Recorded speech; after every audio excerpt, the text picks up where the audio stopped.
आज दिनांक 9 अक्टूबर सन 2024 ईस्वी की शाम आपकी प्यारी बस्ती बेलोचिया,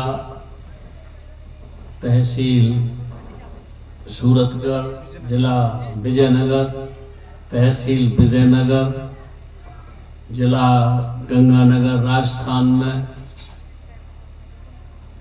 भाई जग्गा सिंह जी एवं हरमीत सिंह जी के आवास पर हम और आप सत्संग के माध्यम से आमने सामने हैं। कल आज पश्चिमी बाबा गंगानगर दसारडी के यहाँ हम थे और आज पूरी संगत सहित हम यहाँ मौजूद हैं।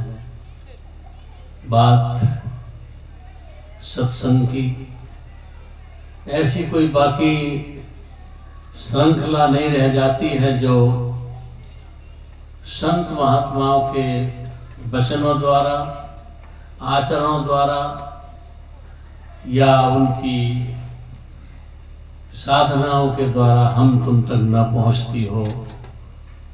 ऐसी क्या बात कहें जिससे तुम्हारे जीवन की सत्संग के प्रति रुचि बढ़े, संतों की उपदेशना आप तक पहुंचा है। बहुत कुछ महापुरुषों ने, हमारे बुजुर्गों ने लिखा है, कहा है और बड़ी लंबी लंबी यात्राएं करके हम तक पहुंचे हैं। तो अब सत्संग की प्रारंभिक कार्रवाई हम करते हैं यहाँ से। तुम कहाँ खड़े हो? तुम कहाँ खड़े हो? शरीर के इस स्थान को, जहां तुम्हारे शरीर के संबंधियों का रहन सहन है, स्थान है, इनका जिला है, प्रदेश है, देश है, ये नहीं। इस शरीर में तुम कहाँ खड़े हो? जिस शरीर में तुम विराजमान हो, जो शरीर तुम्हें परमात्मा की तरफ से नियामत मिली है, जो एक द्वार है, जिस शरीर के द्वारा तुम परमात्मा के लोक में प्रवेश कर सको और उस परमात्मा की सारी बादशाहत तुम्हारे शरीर में मौजूद है। लेकिन परमात्मा की बादशाहत तुम्हारे सारे शरीर में व्याप्त है, मौजूद है, किंतु तुम कहाँ खड़े हो? पहली बात तो तुमको ये खबर ही नहीं है, तुम बिल्कुल अनजान हो कि हमें भीतर कहाँ खड़ा होना चाहिए। अगर तुमसे ये पूछा भी जाए या तुम्हारे जीवन की हकीकत को उजागर करके जाना जाए तो पता चलता है तुम या तो भैंस के पास खड़े हो, या खेतों में खड़े हो, या अपने बिजनेस पर खड़े हो, या अपने मित्रों के बीच खड़े हो, या जो शरीर के संबंधी हैं उन परिवारियों के साथ खड़े हो। तुम्हारी सारी जिंदगी की सोच, सारी जिंदगी की क्रियाएं, तुम्हारी सारी जिंदगी की औपचारिकताएं, सारी जिंदगी की उपलब्धियां केवल जिनके पास तुम खड़े हो उनके लिए हो रही हैं। कहाँ खड़े हो तुम? और अगर ये पूछा जाए, ये बाहर के संबंधियों में, बाहर के दृश्यों में, बाहर के पदार्थों में, बाहर के जो कुछ भी हमारे जीवन में उपयोगी आने वाले साधनों में यहाँ तुम खड़े हो, तो इसका तुम्हारे जीवन से ना कोई संबंध है, ना ये जीवन के उपयोग की वस्तुएं हैं, बल्कि तुम्हारे जीवन को बर्बाद करने के उपाय हैं, विकल्प है। कहां खड़े हो? तुम कह सकते हो हम अपनी इंद्रियों के बीच खड़े हैं, हम अपने हाथ पैर आँख नाक कान की ही सजावट के लिए, इसी के साधनों के लिए खड़े हैं। ये इनसे ज्यादा इनको ही हम तरह तरह के वेशभूषाओं के रूप में सजाने में लगे हैं। और इससे भी अगर तुम्हें कोई संत महात्मा मिल जाए, उसकी थोड़ी बहुत ज्ञान की चर्चा मिल जाए, तो तुम कहाँ खड़े हो जाते हो? इन छोटे छोटे बाह्य तीर्थों में चले जाते हो। परमात्मा का भजन करना है, तीर्थों में चले जाते हो, पहाड़ों पे चले जाते हो, नदियों के बाजार, वृक्षों में चले जाते हो, पशुओं की पूजा में चले जाते हो। ज्यादा से ज्यादा चले जाते हो तो जैसे समूह हमारा कंधा करता चला आता है, हमारी बिरादरी का, हमारे धर्म का, हमारे क्षेत्र का, ऐसे हम करते चले जाते, उनके साथ खड़े हो जाते हैं। कहाँ खड़े पता नहीं। और अगर खड़े हो तो अपने मन के साथ खड़े हो, जो तुम्हारी वासनाओं की ओर ले जाता है, तुम्हें आशाओं की ओर ले जाता है, तुम्हें कल्पनाओं की ओर ले जाता है, अपनी आदतों की ओर ले जाता है, जो तुम्हारे शरीर की आदतें बन गई हैं। अच्छा खाने की बन गई है, अच्छा देखने की बन गई है, अच्छा पहनने की बन गई है, अच्छे मकानों की रहने की बन गई है, अच्छी साधनों में गुजरने की बन गई है। इनके साथ हो लेते हो। ज्यादा से ज्यादा कोई धार्मिक बन जाते हो तो कपड़ों के साथ जुड़ जाते हो, कपड़े पहन लेते हो, दाढ़ी मूछ रखा लेते हो, तिलक थापे लगा लेते हो, समूह के साथ चले जाते हो।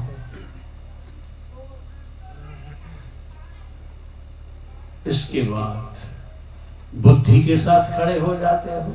जो तुमने बुद्धि का सर्जन कर लिया है, जो बुद्धि तुमने लिख करके, पढ़ करके, संगति करके, लोगों से वार्तालाप करके या सुन करके महावाक्यों को तुमने अपनी बुद्धि जो बना ली है, उसके साथ खड़े रह जाते हैं। जो तुमने अपना अहंकार पाल लिया है कि मैं अमुक हूँ, मैं फला हूँ, मैं फला हूँ, मैं पदाधिकारी हूँ, मैं बहुत बड़ा जमींदार हूँ, बहुत बड़ा व्यापारी हूँ, बहुत बड़ा, ये सब इसके साथ खड़े रह जाते हैं।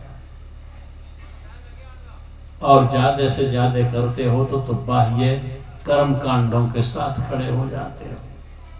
खेचरी, भूचरी, चाचरी, अगोचरी, उन्मुनी मुद्रा परमात्मा की साधना के लिए करते हो। धोती, लेती, बस्ती, कुंभक, रेचक क्रियाएं कमाने लग जाते हो कि हम परमात्मा का भजन करते हैं। इनके साथ खड़े हो जाते हो। जब इनके साथ खड़े हो जाते हो तो परमात्मा से इनकी बहुत दूरी है भाई। जबकि तुम्हें खड़ा होना चाहिए परमात्मा के साथ।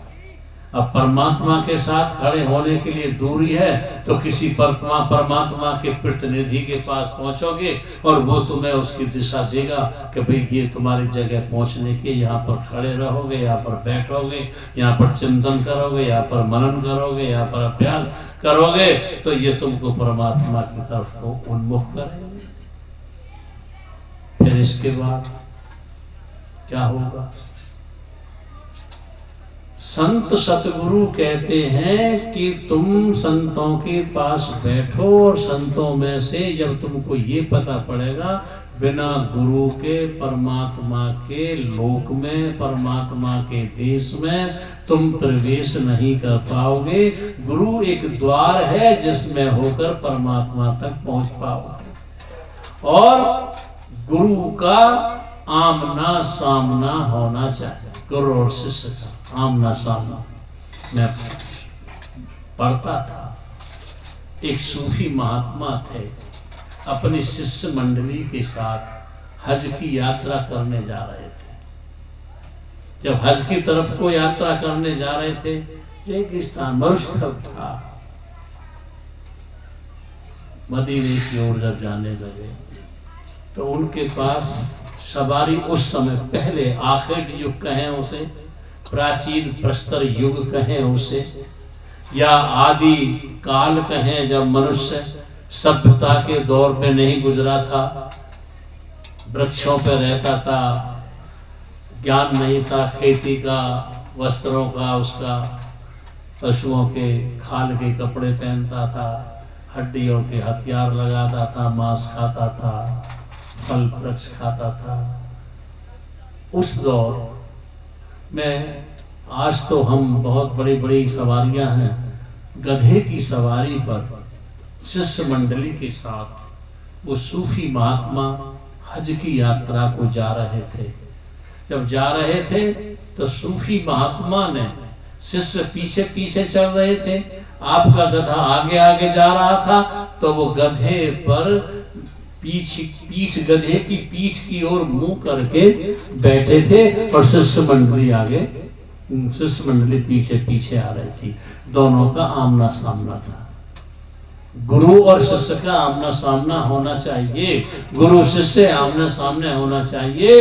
इस कलाम को वह प्रमाणित करने के लिए, अपने जीवन में स्वानुभव करने के लिए गधे की पीठ की ओर मुंह करके बैठे थे सूफी जी, और शिष्य मंडली पीछे पीछे आ रही थी। लोगों ने देखा कौन है कि ये इनके मुर्शिद हैं, सतगुरु गुरु हैं इनके। कैसे गुरु हैं? लोग व्याख्या कर, जिन्हें गधे की सवारी करने की भी समझ नहीं है, सूझबूझ नहीं है, तालीम नहीं है, सलीका नहीं है, ये गुरु है। दुनिया गधे के आगे, गधे पर आगे को मुंह करके बैठती है, ये पीछे को मुंह करके बैठे हैं, आ रहे हैं। उपहास उड़ाना, मजाक करना लोगों ने शुरू किया। धीरे धीरे ये बात सूफी जी के पास तक पहुंच गई कि लोग आपके विषय में ऐसा कहते हैं कि ये गधे की पीठ की तरफ को मुंह करके बैठे। तो उन्होंने कहा, दुनिया की आवाजें मत सुनो, ये बाहरी दुनिया है, आवाज ये सुनो गुरुओं की, फकीरों की, कि गुरु और शिष्य का आमना सामना होना चाहिए। अगर मैं ये आमना सामना इस तरह से नहीं बैठता हूं और आगे को मुंह कर लेता हूं, तुम मेरी पीठ के पीछे हो जाओगे, और यदि मैं तुम्हें अपने आगे कर लेता हूं, गधे की सवारी के आगे कर लेता हूं, तो मैं तुम्हारी पीठ के पीछे हो जाऊंगा। और आमने सामने होने के लिए इससे ज्यादा कोई श्रेष्ठ विकल्प नहीं, उपाय नहीं। और बड़ी प्यारी बात कही थी, बाहर तो दुनिया के लोगों को तुम्हारी यात्रा उल्टी दिखाई देगी, लेकिन जब तुम भीतर प्रवेश कर जाओगे, आंखों से ऊपर 10वें द्वार में भ्रू मध्य से ऊपर कर जाओगे, तो गुरु और शिष्य का आमना सामना स्वाभाविक तरीके से, वास्तविक तरीके से होता है। जैसे गुरु ऊपर सचखंड में बैठा है, तुमको आवाज दे रहा है, तुम उनकी आवाजों को सुन रहे हो, तो दोनों का आमना सामना होता है। तुम सूरत रूप होते हो, वो शब्द रूप होता है, आमना सामना होता है। ऊपर गुरु पुकार रहा है, तुमको बुला रहा है अपने पास को, तुम भ्रू मध्य से ऊपर उठकर सूरत रूप होकर गुरु के पास जा रहे हो, आमना सामना तुम्हारा हो रहा है। जब तुम्हारा भीतर आमना सामना होकर तुम्हें एकीकरण कराता है, तो बाहर भी तुम्हारा ज्यादा से ज्यादा आमना सामना होना चाहिए। कहा, आमना सामना करने की बात कहते हो, तुम पीठ करके रास्ते की तरफ को बैठे हो, और तुम्हें कहीं भी तुम्हारी सवारी गड्ढे में ले जाती है, कीचड़ में ले जाती है, कहीं भी गिरा देती है, तब तुमको इसका नुकसान नहीं हो। तो उसने कहा, सूफी महात्मा ने कहा, पीछे को अपने शिष्यों के लिए मैं देख रहा हूं, और आगे के रास्ते को मेरी सवारी, मेरा वाहन, मेरा गधा अपनी आंखों से देख रहा है। जिस मंजिल पर हम जा रहे हैं, रूहानियत की मंजिल पर हम जा रहे हैं, अंतर की अंतर्मुख होकर हम भ्रूमध्य से ऊपर 10वें द्वार में हम जा रहे हैं। इस सुरत शब्द योग की आंखें हमारे महापुरुष पहले गुजरे हुए, जो कबीर साहब थे, गुरु नानक देव थे, रविदास जी थे, स्वामी जी महाराज थे, पलटू साहब थे, नावाती थे, दरिया जी थे, कितने ही महापुरुष हमारी दुनिया में गुजरे हैं, जो इस सुरत शब्द योग की मार्ग से सचखंड नामी धाम पहुंचे हैं। और मैं उसी वाहन पर, मैं उसी योग की सवारी पर सवार हूं, जिसको, जिस राह को, जिस मंजिल को मेरे महापुरुषों ने देख करके और सचखंड नामी धाम प्राप्त किया है, उसे मेरी सवारी देख रही है। और मेरे आमने सामने से मेरे जो प्रेमी हैं, मेरे जो शिष्य हैं, वो मेरा पीछा करते करते उसी मंजिल पर चल रहे हैं जिस मंजिल पर हमारे बुजुर्ग पहुंचे। इसलिए तुम खड़े वहां हो जहां तुम्हारा सतगुरु तुमको खड़ा करता है। और सतगुरु कहाँ खड़ा करता है?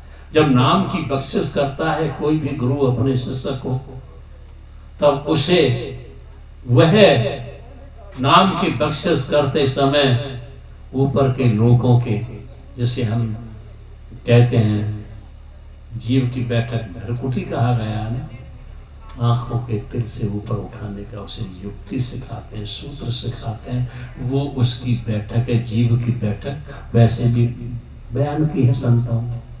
अब दो बात ध्यान रखनी है तुम्हें। गुरु का आमना सामना करना है। जब तुम पैदल की यात्रा करते हो, तुम, एक मकान हमारा 12 फीट ऊंचा बना हुआ है, दीवार उसकी, और 12 फीट पर 1 feet 2 feet 3 feet 4 feet 6 feet के निशान लगे हुए हैं। ये शरीर हमारा 12 कमलों का है। प्रथम कमल गणेश उपासना, जहाँ गुदा पर गणेश जी का वासा। हमारी संस्कृति में गणेश की पूजा करने की पहली इसीलिए परंपरा है कि गुदा चक्र पहला चक्र होता है। प्रथम चक्र गणेश उपासा, द्वितीय कमल ब्रह्मा निवासा, तीसरा कमल विष्णु पद राजे, चौथे शिव और शक्ति विराजे, आत्म कमल गिनो तुम पाछा, परमात्म छठवां कह राजा, कमल सातवां काल द्वारा, ज्योत निरंजन बस्ती डारा। ये 7वां कमल होगा, 7वां फीट ऊंची दीवार। कमल 8वां त्रिकुटी माही, रहता ब्रह्म सूर्य ठाई। 9वां कमल 10वें द्वारा, पार ब्रह्म जहाँ आसन डारा। 11 भंवर भूरी में कमला, सत्य लोक में 12 कमला। ये 12 फीट ऊंचा हमारा मंजिला है, ये मकान शरीर। इसमें 12 कमल हमारे 6 पिंड के, 6 ब्रह्मांड के। अगर तुम पहले ही चक्र की पूजा करने लग जाते हो तो तुम बहुत सी दूरियों से वंचित रह जाते हो।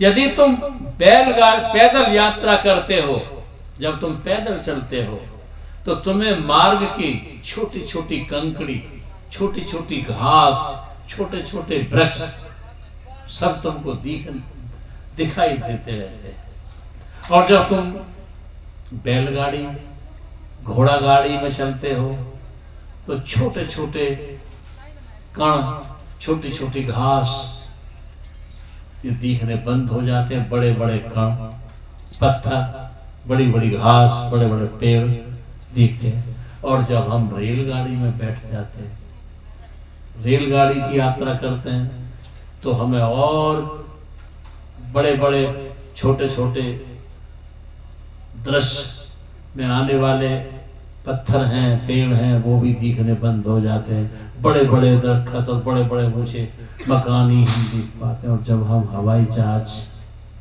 की यात्रा करते हैं तो हवाई जहाज की यात्रा करते में जमीन पर छोटे छोटे वृक्ष और बड़े बड़े सब एक वृक्षों का एक दिखाई देने लगता है, जंगल सा, और छोटे छोटे पत्थर, छोटे छोटे कण, घास बिल्कुल दिखाई नहीं देते।